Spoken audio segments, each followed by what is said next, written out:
নমস্কার, বশীকরণ জগৎ চ্যানেলের পক্ষ থেকে সবাইকে স্বাগতম এবং শুভেচ্ছা। আজকে আপনাদের ভূত তাড়ানোর জন্য ষড়শ বিদ্যা দেব। এই ষড়শ বিদ্যা দ্বারা ভূত তাড়াতে পারবেন। যে রোগীকে ভূতে আক্রমণ করেছে বা যে রোগীকে ভূতে ধরেছে সেই রোগীর উপর থেকে আপনারা ভূত তাড়াতে পারবেন। তো কি এই মন্ত্র, কি এই মন্ত্রের নিয়ম জানতে হলে আজকের ভিডিওটি সম্পূর্ণ শেষ পর্যন্ত দেখবেন এবং আমাদের উৎসাহিত করার জন্য লাইক, শেয়ার এবং সাবস্ক্রাইব করতে ভুলবেন না। তো চলুন আজকের ভিডিওটি শুরু করা যাক। প্রথমে মন্ত্র বলি, তারপরে মন্ত্রের সম্পূর্ণ নিয়ম জানাবো। রামের আদেশে ভাই সীতা গেল বনে, পঞ্চমাসের গর্ভ সীতার রাম নাইকো জানে। লব বলে পুত্র হলো জননী জঠরে, কুশ বলে পুত্র হলো বাল্মীকি মুনির বরে। লব কুশ দুই ভাই বীর দুইজন, যাহার যুঝেতে থাকেন শ্রীরাম লক্ষণ। দেবতা কুলেতে বেটা রাখিলি আকার, তোর মাঝে করেছিল তেমনি ভাতার।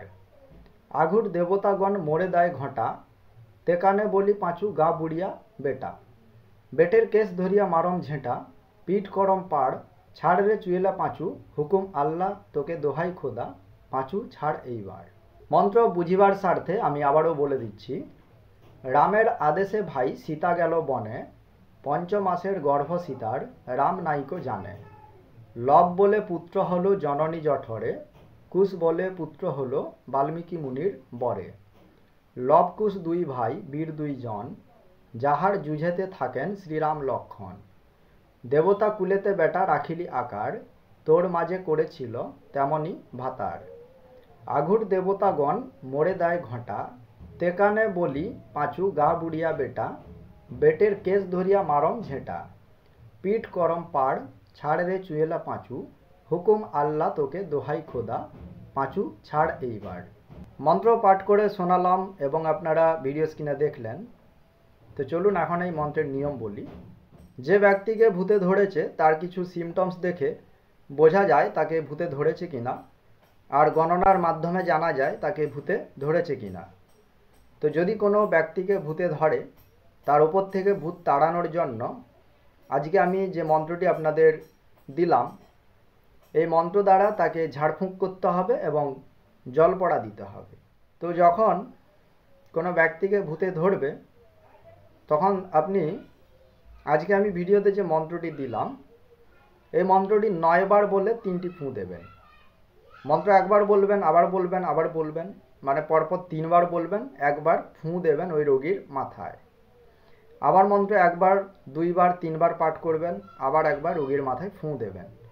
আবার আপনি একবার, 2 বার, 3 বার পাঠ করবেন, রোগীর মাথায় একবার ফুঁ দেবেন। মন্ত্র 9 বার বলে 3 বার ফুঁ। এবার ওই ব্যক্তিকে তার সাথে সাথে জল পড়াও দিতে হবে। একটি কাঁসার ঘটিতে 1 ঘটি জল নেবেন, জল নিয়ে 9 বার মন্ত্র বলে 3 বার ফুঁ। এবং আরেকটি ছোট্ট বোতলে জল নেবেন, বোতলে জল নিয়ে সেই জলটিকেও আপনি 9 বার মন্ত্র বলে 3 বার অভিমন্ত্রিত করবেন।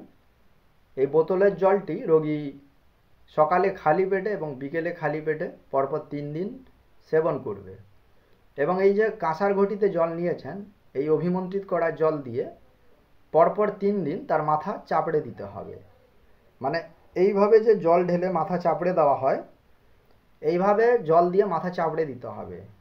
তো পরপর 3 দিন দুপুরে এবং বিকালে এই 2 বার করে ওই রোগীর মাথা চাপড়াতে হবে 3 দিন। এবার আপনি যদি দূরে কোথাও ভূত তাড়াতে যান সেক্ষেত্রে ওই বোতলে জল নিয়ে অভিমন্ত্রিত করে তাকে দিয়ে দেবেন, সেটি সে 3 দিন সেবন করবে। এবং ঘটিতে 1 ঘটি জল নিয়ে ওই ঘটিটিকে অভিমন্ত্রিত করে ওই পুরো ঘটির জলটি একবারেই আপনি ওর মাথায় জল ঢেলে চাপড়ে দিতে বলবেন এবং তাকে এই মন্ত্র দিয়ে ঝাড়ফুঁক করবেন। তাহলে কি হবে, তার ওপর থেকে সেই ভূত সরে যাবে বা ভূতের যে প্রভাব ছিল সেই ভূতের প্রভাব কিন্তু সম্পূর্ণ কেটে যাবে। তবে এই ভূতগুলো ছাড়িয়ে আপনি ধরুন চলে আসলেন, তারপরে আবার হয়তো সেই ব্যক্তির ওপরে ভূতের উপদ্রব হতে পারে। তো সেই ক্ষেত্রে তাকে অবশ্যই আপনাকে সুরক্ষা কবচ ধারণ করাতে হবে। একজন কমেন্ট করেছিলেন যে কোনো ব্যক্তিকে যদি ভূতে ধরে সেই ভূতকে দিয়ে কিভাবে কথা বলাবো। মানে তখন রোগীকে যা জিজ্ঞেস করা হয় সেই ভূত সেই প্রশ্নের উত্তর দেয়। এবং যাকে ভূতে ধরেছে আপনি গণ্ডি ব্যবহার করেও তাকে জিজ্ঞেস করলে সে সব কিছু বলবে, অর্থাৎ সেই ভূত কথা বলবে। কারণ যখন আপনি গণ্ডি দিয়ে দেবেন, সেই গণ্ডি পেরিয়ে ভূত আর যেতে পারবে না, তখন সেই রোগীকে যা জিজ্ঞেস করবেন সেই ভূত কথা বলবে। এবার অনেক ক্রিটিক্যাল ভূত থাকে যারা সহজে কথা বলতে চায় না, সহজে তারা বার্তালাপ করতে চায় না। তো সেই ক্ষেত্রে কিছু তন্ত্রে প্রসেস পদ্ধতি আছে, সেগুলো অবলম্বন করতে হয়।